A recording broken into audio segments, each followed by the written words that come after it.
नमस्ते, जय हिंद दोस्तों। विस्तार से देख रहे हैं आप और मैं हूं ऋषिराज। विस्तार से में आज हमारे पास एक ऐसी खबर है जो दुनिया में सनसनी मचा सकती है।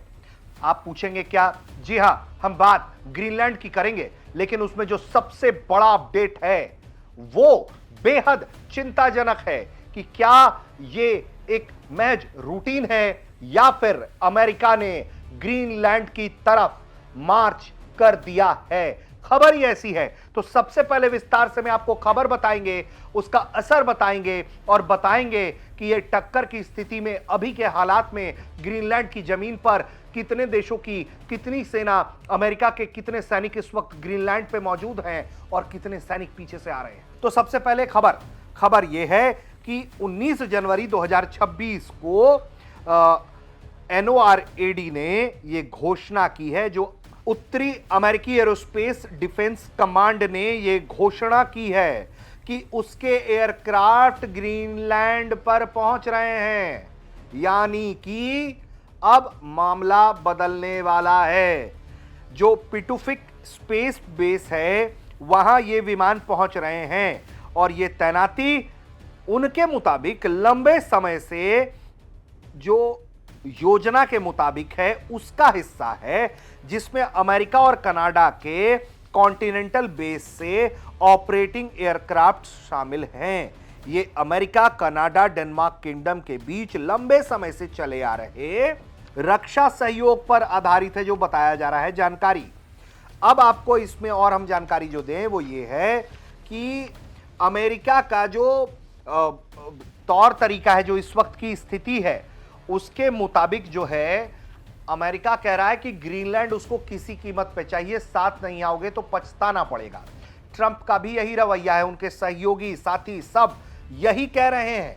और जो नॉर्दर्न एरोस्पेस डिफेंस कमांड है जो उनका, उसकी जो भूमिका है वो एक द्विराष्ट्रीय कमांड है जो उत्तरी अमेरिकी एरोस्पेस की रक्षा करता है। ये स्पेस बेस्ड एरियल और ground based sensors, air to air refuelling tanker, combat aircraft का इस्तेमाल करता है। ग्रीनलैंड की जो लोकेशन है उत्तर अमेरिकी रक्षा के लिए महत्वपूर्ण है। जून 2025 से अमेरिकी नॉर्दर्न कमांड ग्रीनलैंड से आने वाले खतरों के खिलाफ होमलैंड डिफेंस की जिम्मेदारी संभाल रहा है। और यही वजह है कि लगातार अमेरिका, कनाडा, डेनमार्क, ग्रीनलैंड के बीच ज्वाइंट ड्रिल, सामूहिक सुरक्षा, खतरे की निगरानी, आर्कटिक ऑपरेशनल रेडीनेस को मजबूत करने की दिशा में काम किया जाता रहा। नवंबर 2025 की एक्सरसाइज में डेनिस रॉयल एयरफोर्स की सर्च एंड रेस्क्यू क्षमताओं का इस्तेमाल किया गया और उसमें कई तरह के एयरक्राफ्ट इस्तेमाल हुए। उसे लेकर कहना है कि एक रूटीन प्रक्रिया है जो एरोस्पेस वायलेशन को हैंडल करने के लिए इस्तेमाल किया जाता है और ये NORAD की दक्षता को दिखाता है। सबसे बड़ी बात यह है कि ये कोई पहली घटना नहीं है। ऐसे वक्त में यह मूवमेंट काफी चिंताजनक है, क्योंकि लगातार जो नेटो देश हैं वो इसके खिलाफ आवाज उठा रहे हैं, अमेरिका का विरोध कर रहे हैं। ट्रंप कह रहे हैं कि देखो टैरिफ लगा दूंगा 10%, 25% और नहीं तो क्या क्या। तो एक तरफ तनाव जो है वो कह रहे हैं कि बाई हुक और बाई क्रुक ले लूंगा, या तमाम चीजें हैं, और दूसरी तरफ जो है वो स्थिति बन रही है। ट्रंप लगातार जो है जो मांग कर रहे हैं ग्रीनलैंड की, वो तनाव पैदा कर रहा है नेटो के बीच में, और इन सब के बीच में इस तरह से सैनिक मूवमेंट काफी चिंताजनक हो जाता है। और जो सबसे बड़ी बात है, जो नॉर्दर्न एरोस्पेस डिफेंस कमांड है वो कनाडा की भी एरोस्पेस डिफेंस को सुनिश्चित करता है। और ये एक तरीके से लगातार यहां पर ये लोग जो हैं वो अलग अलग तरह के ऑपरेशन चला रहे होते हैं।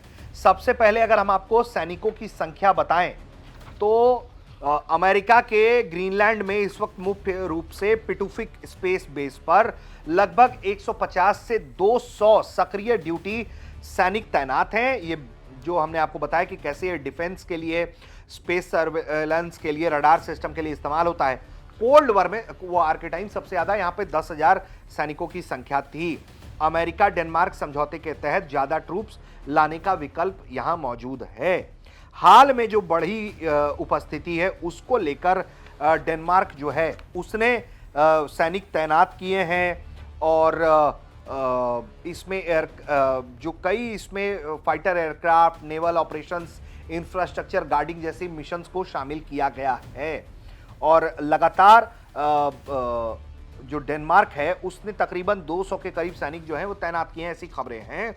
वहीं फ्रांस ने लगभग 15 माउंटेन स्पेशलिस्ट सैनिक तैनात किए हैं। आने वाले दिनों में बताया जा रहा है कि लैंड, एयर, नेवल एसेट्स के साथ मजबूती और बढ़ाई जाएगी। जर्मनी ने 13 सैनिकों को की जो है वो रिकॉनेंस टीम भेजी है जो कोपेनहेगन से ग्रीनलैंड पहुंची। वहीं स्वीडन ने 3 अफसर भेजे हैं, नॉर्वे ने 2 सैनिक भेजे हैं, फिनलैंड जो है उसकी स्पेसिफिक संख्या हमारे पास मौजूद नहीं है, लेकिन है कोई सैनिक है उसका भी। नीदरलैंड और यूके जो है इनकी भी बहुत छोटी संख्या में शामिल है। यूके का तो एक था तो बड़ा उसको चर्चा था।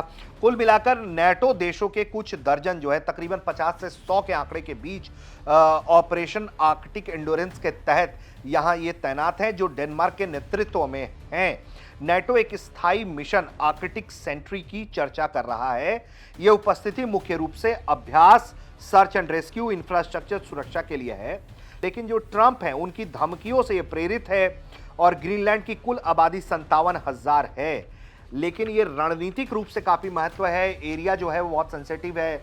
चाइना और रशिया के दखल का खतरा अमेरिका लगातार जो है वो देता रहा है और यही वजह है कि तनाव जो है वो बढ़ता जा रहा है। हाल के दिनों में अगर इन परिस्थितियों के अलावा बात करें तो अमेरिका देखिए लगातार यहां पर ऑपरेशनल जो है वो ट्रेनिंग प्रोग्राम चला रहा था, युद्धाभ्यास कर रहा था।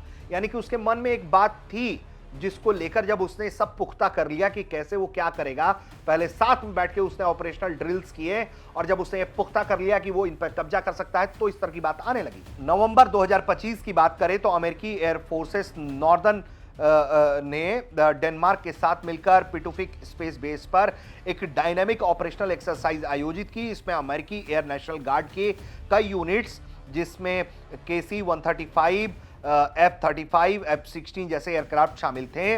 रेडीनेस लेवल की जांच जो है डेनिश फोर्सेस के साथ मिलकर संबंधों को मजबूत करने की और रेडीनेस लेवल को जांचना था।